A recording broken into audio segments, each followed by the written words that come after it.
First supported by Motorsport from Racer.com, Chip Ganassi Racing and Cadillac will end their partnership in sports car racing at the end of the 2024 season.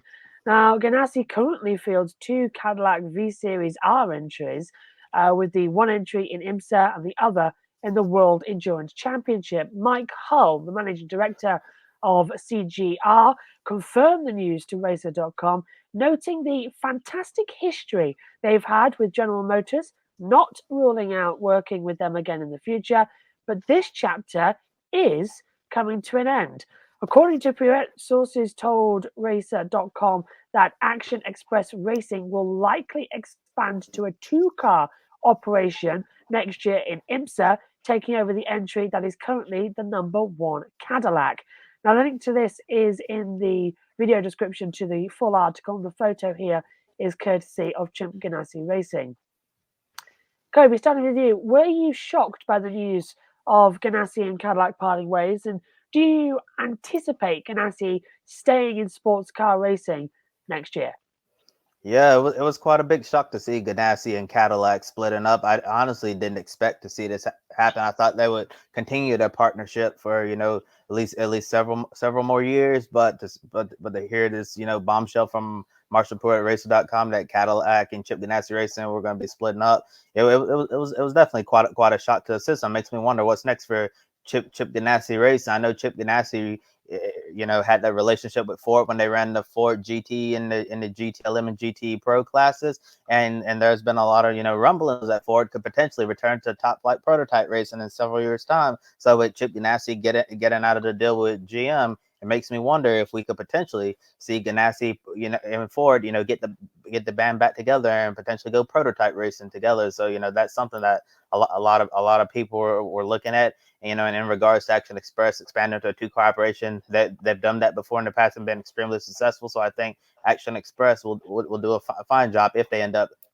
getting a second Cadillac next year, so they can keep it under one umbrella instead of having a Cadillac distributed out to both teams. And regarding Chip Ganassi sports car plans in 2025, I guess we're just gonna have to wait and see what the team says. Not really sure what they're gonna be up to, but it would certainly be a shame to lose them in the top class because Ganassi, especially in IMSA, battling for the overall win, been in that top category. That's a site that we've really gotten used to, and it would be strange once again to see them depart and not be there. And I'm not really sure if any other the current manufacturers are going to be selling customer cars for that Ganassi could potentially get, or maybe there's another new manufacturer out there, that could run with Ganassi in the future. We just have to wait and see how this goes. Yeah, big surprise. I didn't see this one coming at all. And a shame because it is the 01 that you mentioned in IMSA. They've also got the blue fronted car running in the World Endurance Championship as well. That's a Cadillac / Chip Ganassi Racing entry. So it does affect both of the big sports car championships, unfortunately. Just when everything was looking all rosy for Hypercar and GTP and everything.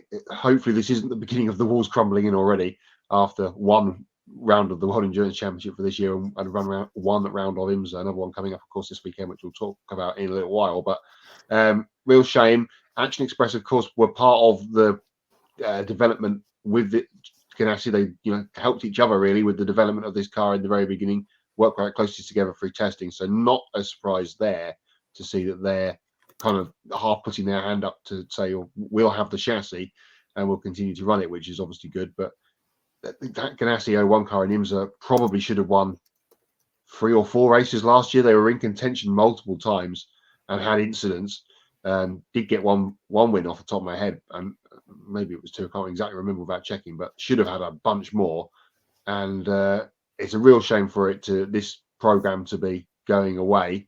And not the first time we've seen sports car programs being pulled on the eve of Sebring, because of course Peugeot did it back in the day when the cars were sat in the paddock many years ago. But real shame to see this going away so early in its development, really, in only one season plus one race.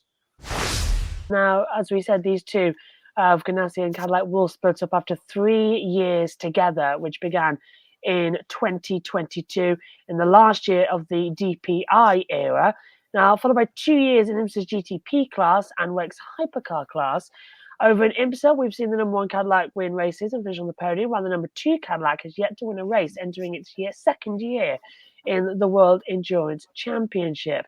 Now, Racer.com says United Autosports, TF Sport, and an unnamed European team are under consideration to take over Cadillac's WEC program.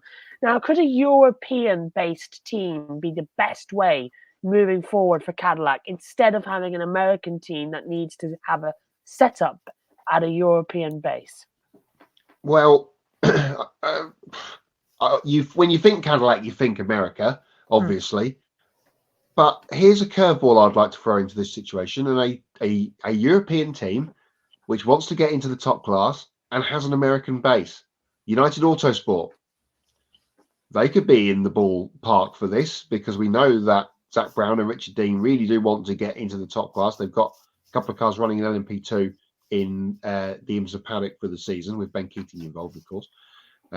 So that could be an interesting tie-up if that was to come to pass. But I can't see the big American flag, Cadillac waving the flag for America really on the world stage with the blue number 2 car in WEC being run out of a European base here in the UK or in France or in Germany or somewhere like that. I think they would have to stay stateside. But I caveat that with the but that United Autosport very much might be in play if that is a possibility. Yeah, I think United Autosports would certainly be a really great team to take over this Cadillac program in the World Endurance Championship.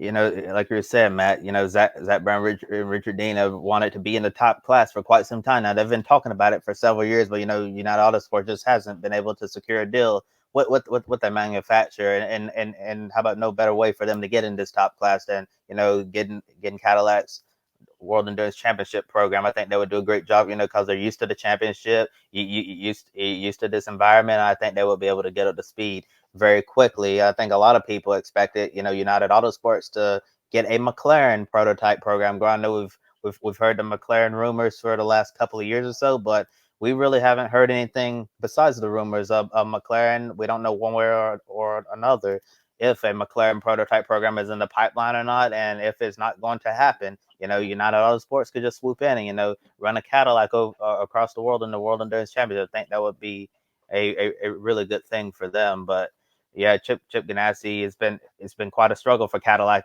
on the world stage. They've certainly had a lot more success than they've had in the World Endurance Championship. Yeah, I don't know what that's all about, but if the season opening race in Qatar was anything, it should be a very competitive season in the hypercar class for the first time in a long time. It seems like, Toyota actually has a fight on their hands. So looking forward to whenever the next race happens.